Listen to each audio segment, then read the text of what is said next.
సంప్రదాయంలో పెళ్లైన మహిళలు నుదుటిన బొట్టుతో పాటు సింధూరం ధరిస్తారు. భర్త చనిపోతే ఆ బొట్టును, సింధూరాన్ని తుడిచేస్తారు. 2025 ఏప్రిల్ 22న జమ్మూ కాశ్మీర్లోని పహల్గాంలో పాకిస్తాన్ ప్రేరేపిత ఉగ్రవాదులు ఒక్కసారిగా దాడి చేసి పర్యాటకులను కాల్చి చంపేశారు. హిందూ మహిళలు తమ కళ్ల ముందే భర్తలను కోల్పోయి రోదించారు. కర్ణాటకకు చెందిన మంజునాథను టెర్రరిస్టులు కాల్చి చంపగా అక్కడే ఉన్న ఆయన భార్య తనను కూడా కాల్చేయమని ఉగ్రవాదులతో అన్నారు. నిన్ను చంపం, వెళ్లి మోదీకి చెప్పుకో అంటూ ఉగ్రవాదులు హూంకరించారు. టెర్రరిస్టులు సృష్టించిన రక్తపాతం తాలూకు విషాద దృశ్యానికి నేవీ అధికారి వినయ్ నర్వాల్ సతీమణి హిమాన్షి నర్వాల్ మరో గుర్తుగా మిగిలారు. భర్త మృతదేహం చెంతన ఆమె రోదిస్తూ కూర్చొని ఉన్న ఫోటో ఇంటర్నెట్ను షేక్ చేసింది. 6 రోజుల కిందట పెళ్లి చేసుకున్న ఆమె చేతికి తొడిగి ఉన్న గాజులు ఈ విషాదానికి సాక్ష్యంగా నిలిచాయి. నాడు ఉగ్రవాదులు జరిపిన మారణహోమంలో మొత్తం వీరిలో 25 మంది పర్యాటకులతో పాటు పహల్గాంలో గుర్రాల ఆధారంగా జీవనం సాగిస్తున్న ముస్లిం యువకుడు ఒకరు ఉన్నారు. పహల్గాం ఉగ్రదాడిలో తమ భర్తలను కోల్పోయిన మహిళలను, తండ్రులను కోల్పోయిన పిల్లలను చూసి యావత్ భారతదేశం దిగ్భ్రాంతికి గురైంది.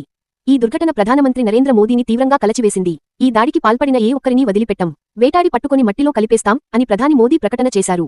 ఈ క్రమంలో భారత సైన్యం చేపట్టిన ఆపరేషన్ పేరే సింధూర్. ఉగ్రదాడిలో భర్తలను కోల్పోయిన మహిళలకు న్యాయం చేయాలనే ఉద్దేశంతోనే భారత ప్రభుత్వం ఆపరేషన్ సింధూర్ అని పేరు పెట్టింది. మే 6 నుండి 7 మధ్య అర్ధరాత్రి భారత వాయుసేనకు చెందిన ఫైటర్ జెట్లు పాకిస్తాన్లోని ఉగ్రవాద స్థావరాలను నేలమట్టం చేశాయి. మే 7న ఉదయం colonel Sofiya Qureshi, wing commander Vyomika Singh ఈ దాడులకు సంబంధించిన వివరాలను మీడియాకు వెల్లడించారు. ఆపరేషన్ సింధూర్ అని పేరు పెట్టడం ద్వారానే భారత్ తన ఉద్దేశమేంటో ప్రపంచానికి చాటి చెప్పింది.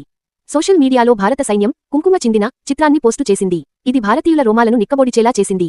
భారత్ జరిపిన దాడుల్లో 80 మంది వరకు ఉగ్రవాదులు హతమైనట్లు వార్తలు వచ్చాయి. తమకు సంబంధం లేదని చెబుతూనే చనిపోయిన ఉగ్రవాదుల అంత్యక్రియలను అధికారిక లాంఛనాలతో నిర్వహించింది. పాకిస్తాన్ సైన్యానికి చెందిన ముఖ్యమైన అధికారులు ఉగ్రవాదులకు నివాళి అర్పించి అంత్యక్రియల్లో పాల్గొన్నారు. భారత సేనలు తమ భూభాగంలో దాడులు చేయడాన్ని పాకిస్తాన్ అవమానకరంగా భావించింది. ప్రపంచం ముందు తమ పరువు పోయిందనే భావనతో సరిహద్దు వెంట విచక్షణా రహితంగా కాల్పులకు తెగబడింది. పాకిస్తాన్ సైన్యం జరిపిన కాల్పుల్లో జమ్మూ కాశ్మీర్లోని పూంచ్ సెక్టార్లో పలువురు సామాన్యులు మరణించారు. ఏప్రిల్ 7న రాత్రి పాకిస్తాన్ సైన్యం భారత్లోని జమ్మూ, ఉదంపూర్, అఖ్నూర్, పూంచ్, జైసల్మేర్, పోఖ్రాన్, పఠాన్కోట్, జలంధర్ ప్రాంతాలను లక్ష్యంగా చేసుకుని డ్రోన్లను, మిసైళ్లను ప్రయోగించింది. ఇండియన్ ఆర్మీ ఈ డ్రోన్లను, మిసైళ్లను గగనతలంలోనే అడ్డుకుని న్యూట్రలైజ్ చేసింది. పాకిస్తాన్ దాడులను ఇండియన్ ఆర్మీ తిప్పికొడుతోంది. సీజ్ ఫైర్ చేస్తున్నాం అని ప్రకటించినప్పటికీ పాకిస్తాన్ వాళ్ల బుద్ధి చూపించుకున్నారు. మళ్లీ తిరిగి ఎటాక్ చేసి అమాయకులు చంపారు. దానికి సమాధానంగా భారత్ యుద్ధాన్ని కొనసాగించింది. ప్రస్తుతం భారత్పై ఆపరేషన్ సింధూర్ కొనసాగిస్తుంది.